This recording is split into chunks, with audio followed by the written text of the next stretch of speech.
My name's Amanda Marlin. I work for the Water Supply and Sanitation Collaborative Council, WSSCC. Now I'm standing up here because in terms of the Secretariat, the SWA Secretariat that is housed at UNICEF in New York, WSSCC has taken on the role of coordinating the advocacy and communications on behalf of the Secretariat. Note that I said coordinating. We're not doing everything. In the nature of a partnership, we're coordinating the work. I'm just going to wait a moment because I don't think I've got everyone's attention yet. Thank you. So as I said, we at WSSCC, we're coordinating the advocacy and communications work. We're not doing it alone. When I say we, I'm talking about myself and Caradwin Johnson, who works with me based in Geneva. We've got a bit of an advisory group forming around us, so I just want to tell you about them. I think you've already been introduced to them as the comms team. So Zikora, who's standing over there, who's a comms person with AMCAL. Emmanuel, who's somewhere in the crowd, or busy doing some communicating outside. Emmanuel is with WSA. Paul Diet, who's the media person from WaterAid.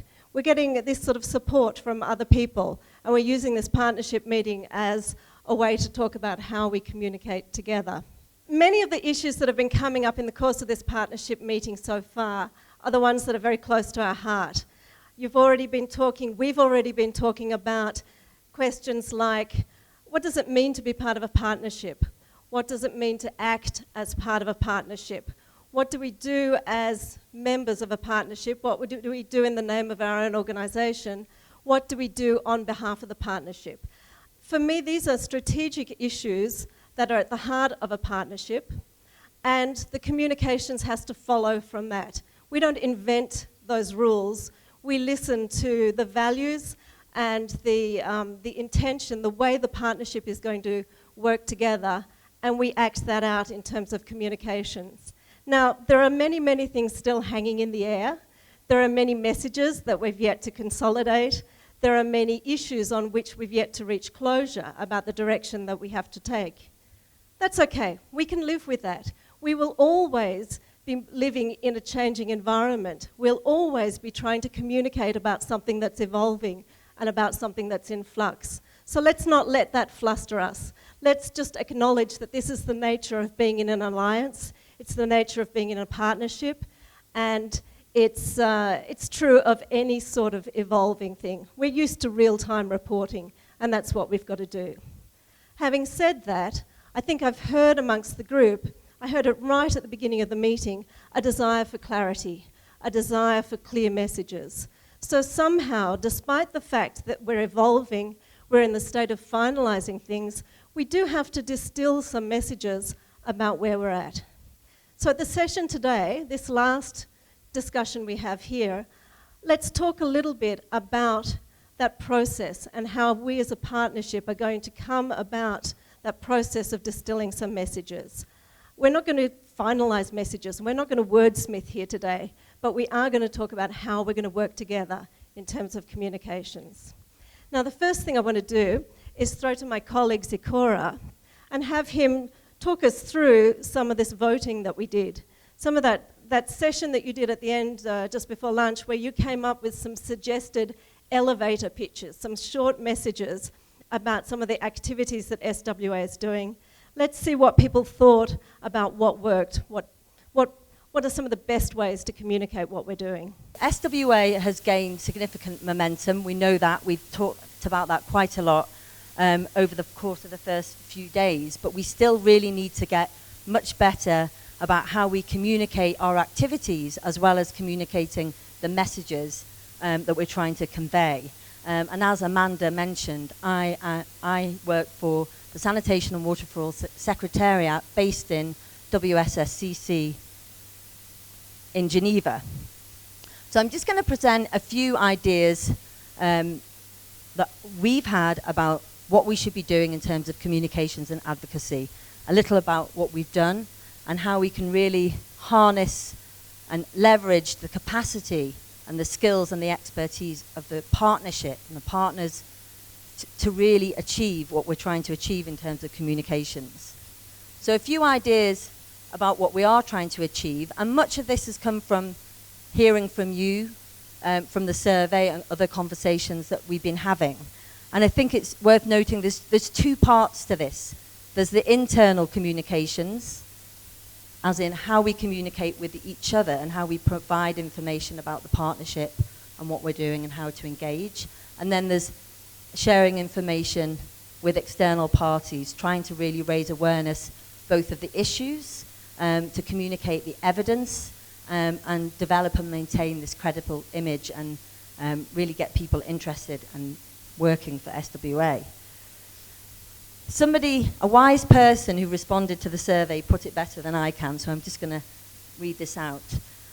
Internal partnership information flow will allow SWA to become stronger itself and leverage the external communications capabilities of the partners, creating an effective echo chamber.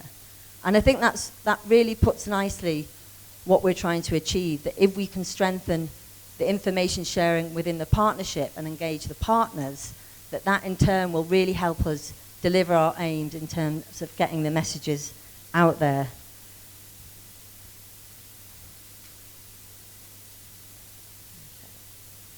So in terms of what are the messages, we've been talking a little bit earlier about really trying to develop the SWA messages. I think we have some really, really good, strong messages around why WASH is important. We know that it underpins all the international development goals. It's critical to economic development, improving livelihoods.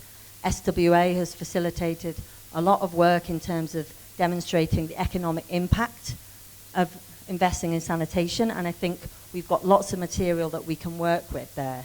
Obviously, we're continually generating more as a partnership, as our individual partners. So one of the things SWA can do is facilitate that and bring those together. But what about SWA itself and the work that SWA does and why it's important? And this is where I turn back to you all, and we need to work with you. And I think this exercise demonstrates quite nicely that we have quite a lot of work to do to get to the point that where we can really have this clarity that we've been asking for about why is it important and why are these different themes that we're working on important. And if we need to be able to communicate that here before we start communicating that externally. And I and the communications team are there to work with you on that, but we're really looking for your ideas and your support. So how do we get the messages out there? And I've just put this slide up there just to get you thinking a little bit about what it takes in order to get messages out there. There's someone called Charles Fishman who just wrote a book called The Big Thirst. I don't know how many of you have read that, but he points out that the marketing budget of Nestle is $20 billion US. And that, interestingly, is 5 times the entire budget of the World Health Organization. So they've got massive reach, there's no doubt of that. They also spend a significant amount of money on getting out there. And we can say similar things for the likes of Coca-Cola, whose mission is, I think, all the time for everyone, or everywhere for everyone. Not that dissimilar to sanitation and water for all. Our ambitions are massive in terms of what we are trying to achieve and who we are trying to influence. The communications budget for sanitation and water for all is around $300,000 a year. We can do something with that, for sure. And I'll go through some of the activities that I'm working on for communications for sanitation and water for all. But we need to think creatively, and we also need to be realistic about what we can actually achieve and how we can work collectively to reach some of our ambitions. So here's somebody you might recognize, somebody here in this room. And here's some more people that are sitting here among us that may be part of our strategy for how we can get the reach that we're looking for. And here's some more. And this is just a cross-section of some of the people within the partnership, people that we've been talking to this week, people that bring with them a massive amount of connections, a lot of evidence, expertise, capacity, human resources. That's just a little cross-section of the partnership. And we really need to be thinking, how do we leverage who we have in this room and beyond this room to really reach our ambitions? Because yes, we have a person in the secretariat, but I'm really excited about working with you all to do something really exciting. And for that, we all need to work together. So I just want to share with you a few things that we are working on at the moment. So we're calling it the communication mix, and it's extensive, and there's lots of other things we can be doing. One of the things that I have been focusing quite a lot on is a replacement website.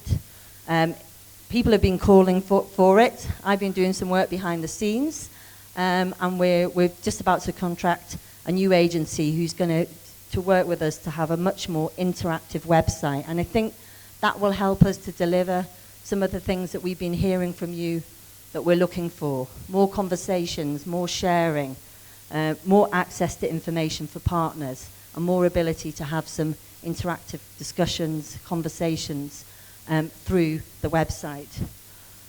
Lots of written communications. You have a brochure and a newsletter in your packs, and we'll be working on more communications after this meeting as the direction evolves. I want to say something about meetings and events. There's a lot of opportunities for SWA partners who are attending meetings, whether it be small meetings at the national level or conferences, meetings like this or meetings outside of the sector. And you're representing, probably on behalf of your organisation, but if we're going to get the messages of SWA out, we need to be thinking about how can we go to that meeting with the messages of sanitation and water for all, as well as not losing sight of representing your own organisation. So for example, if Chris Williams from WSSCC goes to a conference on child survival, of course you have the messages that you want to deliver from the Global Sanitation Fund and what that's achieving. But what about the added value of also speaking out about being a member of a global partnership that's working together on these issues and taking that time to share some of the messages from SWA as well? And the sort of things that I can do and the communications team can do is help make sure that those messages are available and accessible, and that we can track the opportunities coming up and making sure that we're making the most of all the different opportunities that arise. On media engagement, again, me on my own, there's not a lot I can do to stimulate and excite the national and global media, but working together as a partnership, there's some exciting things that we can do. And we're hoping to hear from somebody from WaterAid with some ideas about how we can collectively leverage the media and communications capacity to really reach out in the next preparatory process up to the next high-level meeting. And there's other ideas there, and I'm really throwing this out to you as well to hear from you what you think that we should be doing. So just my final slide to say, Amanda introduced the Communications Advisory Group. We're looking to get together the best in the sector in terms of communications and advocacy expertise that can work with me to help shape the strategy, to help implement the strategy, provide advice on what we need to be doing, and provide inputs. So some of them are here now, but we'd like to reach out to more as well from your organisations.